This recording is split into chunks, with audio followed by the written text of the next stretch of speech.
to Win Friends and Influence People by Dale Carnegie. Chapter 1. If you want to gather honey, do not kick over the beehive.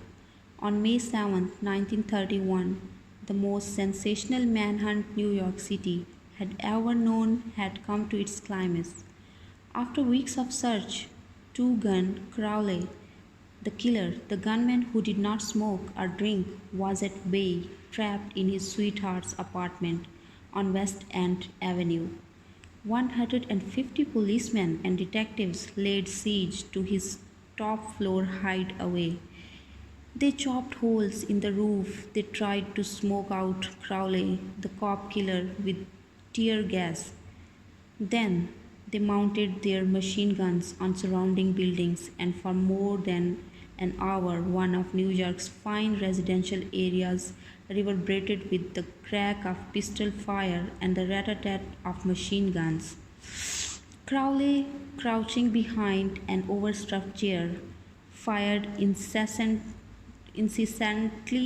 at the police. 10,000 excited police watched the battle. Nothing like it had ever been seen before on the sidewalks of New York.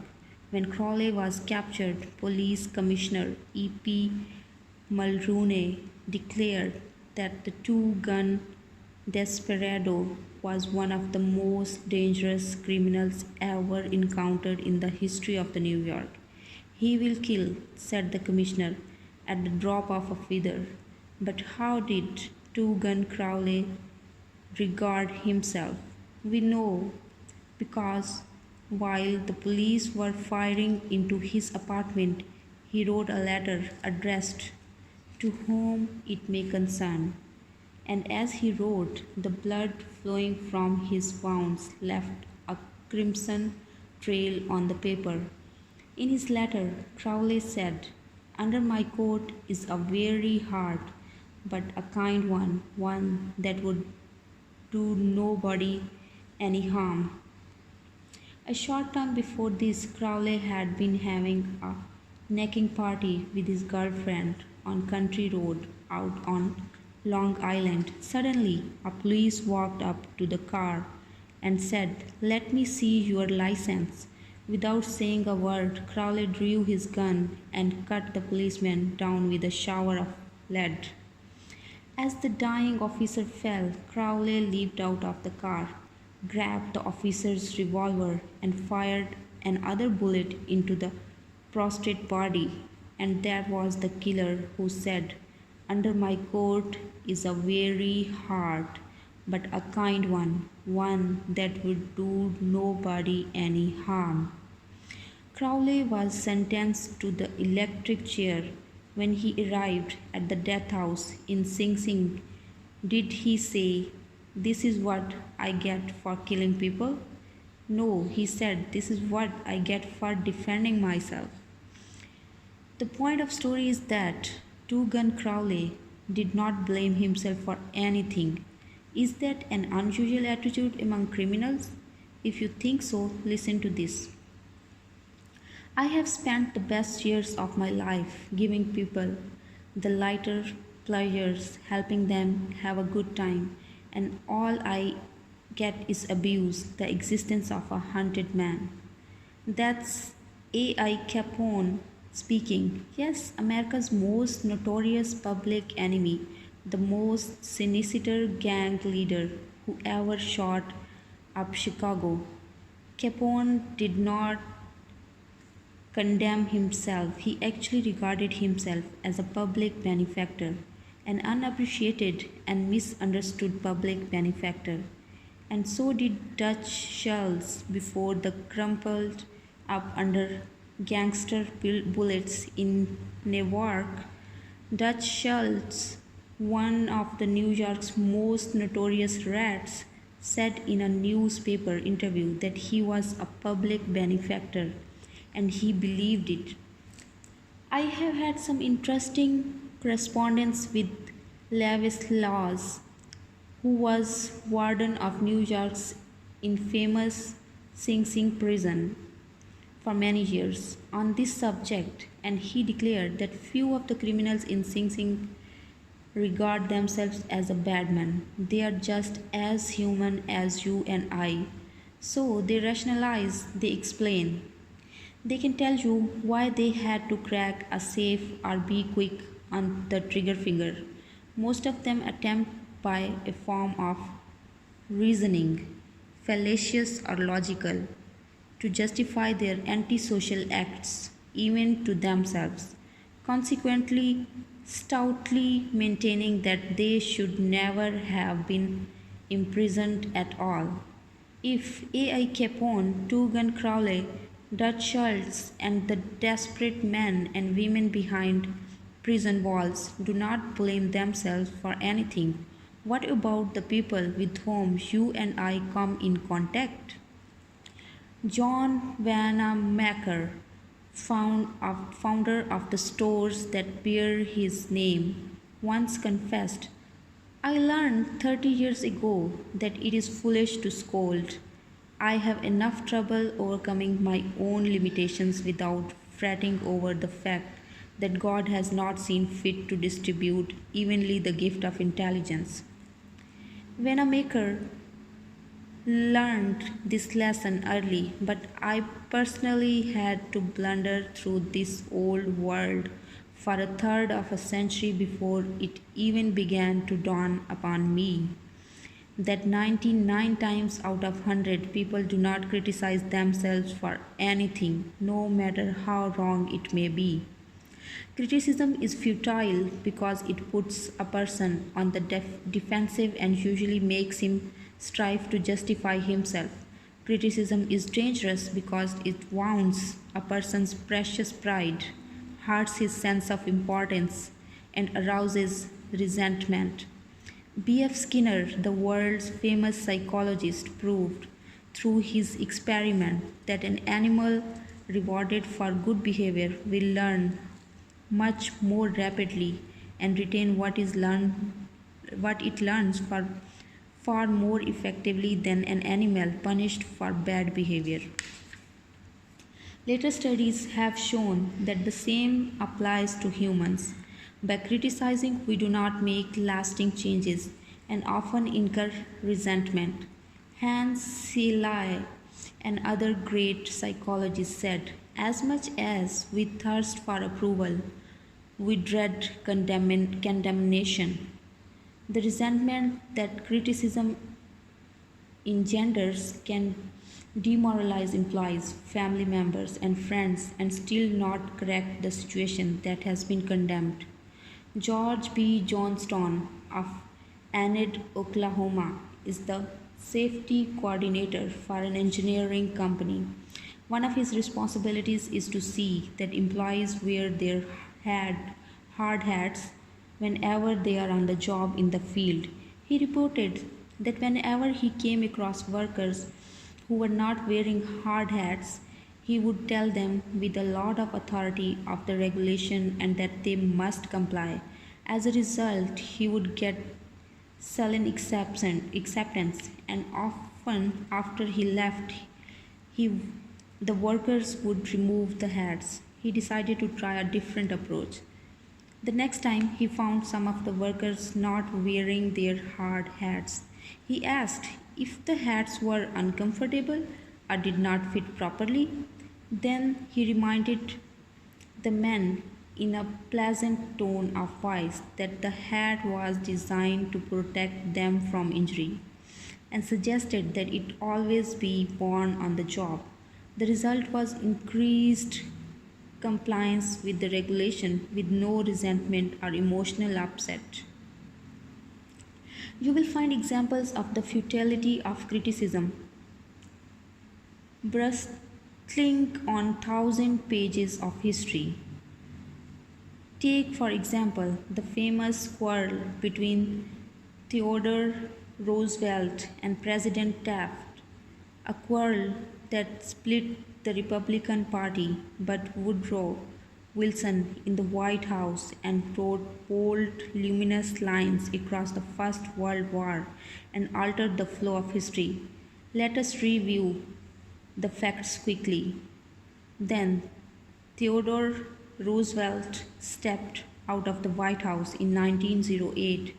He supported Taft, who was elected president. Then Theodore Roosevelt went off to Africa to shoot lions. When he returned, he exploded.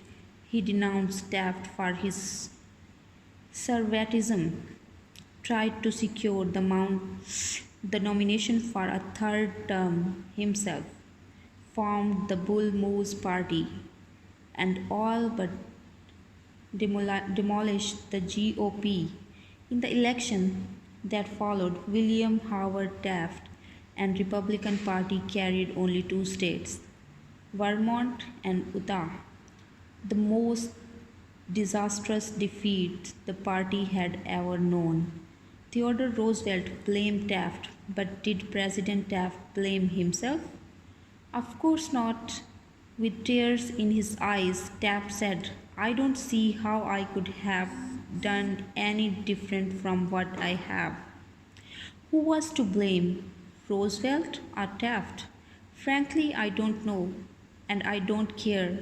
The point I am trying to make is that all of Theodore Roosevelt's criticism did not persuade Taft that he was wrong. It merely made Taft strive to justify himself and to reiterate with tears in his eyes, I don't see how I could have done any differently from what I have. Or take the Teapot Dome oil scandal. It kept the newspapers ringing with indignation in the early 1920s. It rocked the nation. Within the memory of living men, nothing like it had ever happened before in American public life. Here are the bare facts of the scandal. Albert B. Fall, Secretary of the Interior in Harding's cabinet, was entrusted with the leasing of government oil reserves at Elk Hill and Teapot Dome, oil reserves that had been set aside for the future use of the Navy. Did Secretary Fall permit competitive bidding? No, sir. He handed the fat, juicy contract outright to his friend, Edward L. Doheny. And what did Doheny do? He gave Secretary Fall what he was pleased to call a loan of $100,000. Then, in a high-handed manner, Secretary Fall ordered United States Marines into the district to drive off competitors whose adjacent wells were sapping oil out of the Elk Hill reserves. These competitors driving off their ground at the end of guns and bayonets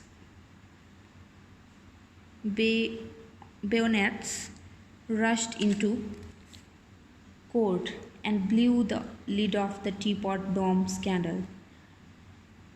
A stench arose so wild that it ruined the Harding administration, nauseated an entire nation, threatened to wreck the Republican Party, and put Albert B. Fall behind the prison bars. Fall was condemned, viciously condemned, as a few men in public life have ever been. Did he repent? Never. Years later, Herbert Hoover intimated in a public speech that President Harding's death had been due to mental anxiety and worry because a friend had betrayed him. When Mrs. Fall heard that, she sprang from her chair. She wept, she shook her fists and fate, and screamed, What? Harding betrayed by Fall? No, my husband never betrayed anyone. This whole house full of gold would not tempt my husband to do wrong. He is the one who has been betrayed and led to the slaughter and crucified. There you are, human's nature in action, wrongdoers blaming everybody but themselves. We are all alike. So, when you and I are tempted to criticize someone tomorrow, let's remember A.I. Capone. Two Gun Crowley, and Albert Fall, let us realize that criticism are like homing pigeons. They always return home. Let us realize that the person we are going to correct and condemn will probably justify himself or herself and condemns us in return, or like the gentle Taft will say, I don't see how I could have done any differently from what I have.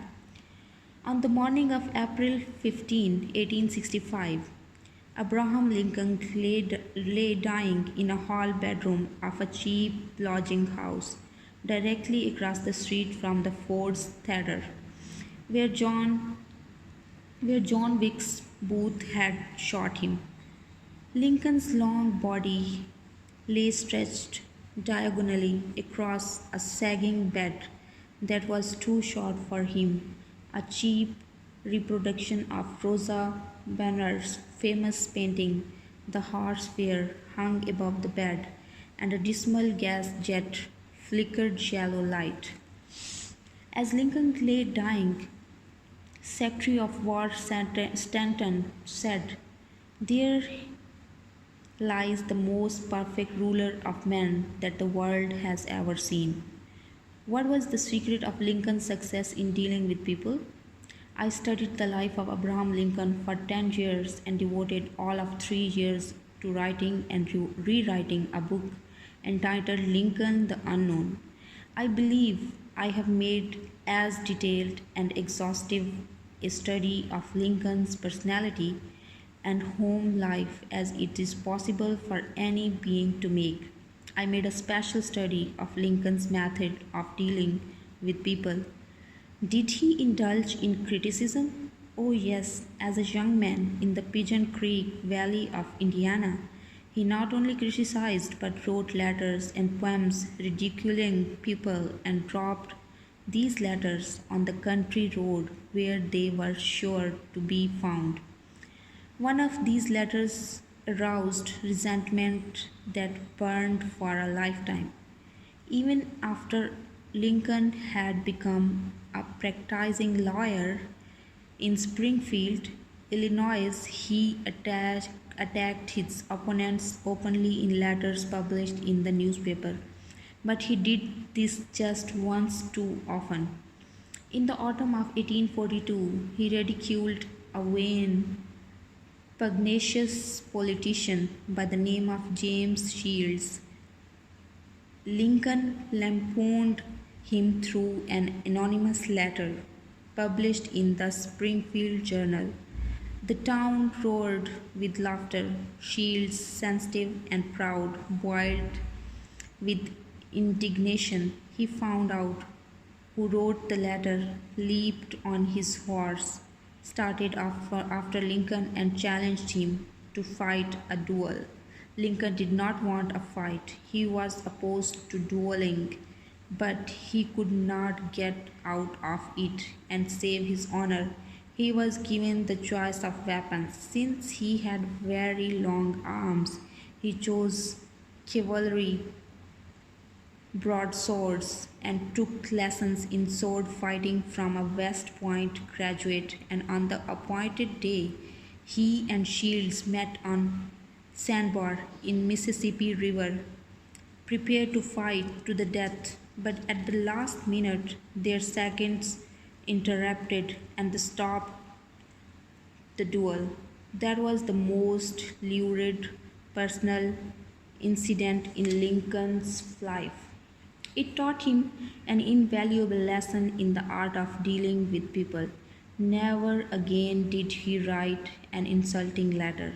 Never again did he ridicule anyone. And from that time, he almost never criticized anybody for anything. Time after time, during the Civil War, Lincoln put a new general at the head of the Army of the Potomac, and each one in turn, McClellan, Pope, Burnside, Hooker, Meade, blundered tragically and drove Lincoln to pacing the floor in despair. Half the nation savagely condemned these incompetent generals, but Lincoln, with malice toward none, with charity for all, held his peace. One of his favorite quotations was, "Judge not, that you be not judged." And when Mrs. Lincoln and others spoke harshly of the Southern people, Lincoln replied, "Do not criticize them. They are just what we would be under similar circumstances." Yet, if any man ever had occasion to criticize, surely it was Lincoln. Let us take just one illustration. The Battle of Gettysburg was fought during the first 3 days of July 1863. During the night of July 4, Lee began to retreat southward while storm clouds deluged the country with rain. When Lee reached the Potomac with his defeated army, he found a swollen, impeccable, impassable river in front of him and victorious Union army behind him. Lee was in a trap. He could not escape. Lincoln saw that. Here was a golden, heaven-sent opportunity, the opportunity to capture Lee's army and end the war immediately. So, with a surge of high hope, Lincoln ordered Meade not to call a council of war, but to attack Lee immediately. Lincoln telegraphed his orders and then sent a special messenger to Meade demanding immediate action. And what did General Meade do? He did the very opposite of what he was told to do. He called the council of war in direct violation of Lincoln's orders. He hesitated, he procrastinated, he telegraphed all manner of excuses. He refused point blank to attack Lee. Finally, the waters receded and Lee escaped over the Potomac with his forces. Lincoln was furious. "What does this mean?" Lincoln cried to his son Robert. "Great God, what does this mean? We had them within our grasp and had only to stretch forth our hands and they were ours, yet nothing that I could say or do could make the army move. Under the circumstances, almost any general could have defeated Lee. If I had gone up there, I could have whipped him myself." In bitter disappointment, Lincoln sat down and wrote Meade this letter. And remember, at this period of his life, Lincoln was extremely conservative and restrained in his phraseology. So, this letter coming from Lincoln in 1863 was tantamount to the severest rebuke. "My dear General, I do not believe you appreciate the magnitude of the misfortune involved in Lee's escape. He was within our easy grasp, and to have closed upon him would, in connection with our other late successes, have ended the war. As it is, the war will be prolonged indefinitely. If you could not safely attack Lee last Monday, how can you possibly do so south of the river, when you can take with you very few, no more than 2/3 of the force you then had in hands? If it would be unreasonable to expect, and I do not expect, that you can now effect much. Your golden opportunity is gone, and I am distressed immeasurably because of it." What do you suppose Meade did when he read the letter? Meade never saw the letter. Lincoln never mailed it. It was found among his papers after his death. My guess is, and this is only a guess, that after writing the letter, Lincoln looked out of the window and said to himself, "Just a minute, maybe I ought not to be so hasty. It is easy enough for me to sit here in the quiet of the White House and order Meade to attack. But if I mm, have seen up at Gettysburg, and I had seen so much blood as Meade has seen during the last week, and if my ears had been pierced with the screams and shrieks of the wounded and dying, maybe I would not be so anxious to attack either. If I had Maid's timid temperament, perhaps I would have done just what he had done. Anyhow, it is water under the bridge now. If I send this letter, it will reveal my feelings, but it will make Maid try to justify himself. I will make him condemn me. I will arouse hard feelings, impair all his further usefulness as commander, and perhaps force him to resign from the army. So, as I have already said, Lincoln put the latter aside, for he had learned by bitter experience that sharp criticisms and rebukes almost invariably end in futility. Theodore Roosevelt said that when he, as a president, was confronted with a perplexing problem, he used to lean back and look up at the large painting of Lincoln, which hung above his desk in the White House, and ask himself, what would Lincoln do if he were in my shoes? How would he solve this problem? The next time we are tempted to admonish somebody, let us pull a $5 bill out of our pocket, look at Lincoln's picture on the bill, and ask how would Lincoln handle this problem if he had it? Mark Twain lost his temper occasionally and wrote letters that turned the paper brown. For example, he once wrote to a man who had aroused his ire, the thing for you is a burial permit. You have only to speak, and I will see that you get it. On another occasion, he wrote to an editor about a proofreader's attempt to improve my spelling and punctuation. He ordered, set the matter according to my copy hereafter and see that the proofreader retains his suggestions in the mush of his decayed brain. The writing of the stinging letter made Mark Twain feel better. They allowed him to blow off steam, and the letters did not do any real harm because Mark's wife secretly lifted them out of the mail. They were never seen. Do you know someone you would like to change and regulate and improve? Good, that is fine. I am all in favor of it. But why not begin on yourself? From a purely selfish standpoint, that is a lot more profitable than trying to improve others. Yes, and a lot less dangerous. Do not complain about the snow on your neighbor's roof, said Confucius, when your own doorstep is unclean. When I was still young and trying hard to impress people, I wrote a foolish letter to Richard Harding Davis, an author who once loomed large on the literary horizon of America. I was preparing magazine article about authors, and I asked Davis to tell me about his method of work.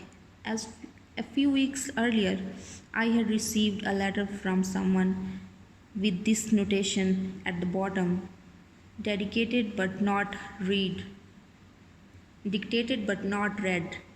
I was quite impressed. I felt that the writer must be very big and busy and important. I was not the slightest bit busy, but I was eager to make an impression on Richard Harding Davis, so I ended my short note with these words: dictated but not read. He never troubled to answer the letter. He simply returned it to me with the scribbled across the bottom: your bad manners are exceeded only by your bad manners. True, I had blundered, and perhaps I deserved this rebuke, but being human, I resented it. I resented it so sharply that when I read of the death of Richard Harding Davis 10 years later, the one thought that still persisted in my mind, I am ashamed to admit, was the hurt he had given me. If you and I want to stir up the resentment tomorrow that may rankle across the decades and endure until death, just let us indulge in a little stinging criticism, no matter how certain we are that it is justified. When dealing with people, let us remember we are not dealing with the creatures of logic, we are dealing with creatures of emotions, creatures bristling with prejudices and motivated by pride and vanity. Bitter criticism caused the sensitive Thomas Hardy, one of the finest novelists ever to enrich English literature, to give up forever the writing of fiction. Criticism drove Thomas Chatterton, the English poet, to suicide. Benjamin Franklin, tactless in his youth, became so diplomatic, so adroit at handling people that he was made American ambassador to France. The secret of his success: I will speak ill of no man, he said, and speak all the good I know of everybody. And fool can criticize, condemn, and complain, and most fool do, but it takes character and self-control to be understanding and forgiving. A great man shows his greatness, said Carlyle, by the way he treats little men. Bob Hoover, a famous test pilot and frequent performer at air shows, was returning to his home in Los Angeles from an air show in San Diego. As described in the magazine Flight Operation, at 300 feet in the air, both engines suddenly stopped. By deft maneuvering, he managed to land the plane, but it was badly damaged. And although nobody was hurt. Hoover's first act after the emergency landing was to inspect the airplane's fuel. Just as he suspected, the World War II propeller plane he had been flying had been fueled with jet fuel rather than gasoline. Upon returning to the airport, he asked to see the mechanic who had serviced his airplane. The young man was sick with an agony of his mistake. Tears streamed down his face as Hoover approached. He had just caused the loss of a very expensive plane and could have caused the loss of the 3 lives as well. You can imagine Hoover's anger. One could anticipate the tongue clashing that this proud and precise pilot would unleash for that carelessness. But Hoover did not scold the mechanic. He did not even criticize him. Instead, he put his big arm around the man's shoulder and said, "To show you I am sure that you will never do this again, I want you to service my F-51 tomorrow." Often parents are tempered to criticize their children. You would expect me to say, "Do not." But I will not. I am merely going to say, before you criticize them, read one of the classics of American journalism, Fathers Forget. It originally appeared as an editorial in the People Home Journal. We are reprinting it here with the author's permission as condensed in the Reader's Digest. Father Forgets is one of those little pieces which, dashed off in a moment of sincere feeling, strikes an echoing chord in so many readers as to become a perennial reprint favorite. Since its first appearance, Father Forgets has been reproduced, writes the author. W. Livingston learned in hundreds of magazines and house organs and in the newspapers the country over. It has been reprinted almost as extensively in many foreign languages. I have given personal permission to thousands who wish to read it from school, church, and lecture platforms. It has been on the air on countless occasions and programs. Oddly enough, college periodicals have used it, and high school magazines. Sometimes a little piece seems mysteriously to click. This one certainly did. Father Forgets by W. Livingston Lornet. Listen, son, I am saying this as you lie asleep. One little paw crumpled under your cheek, and the blonde curls stickily wet on your damp forehead. I have stolen into your room alone just a few minutes ago as I sat reading my paper in the library. A stifling wave of remorse swept over me. Guiltily, I came to your beside. There are the things I was thinking, son.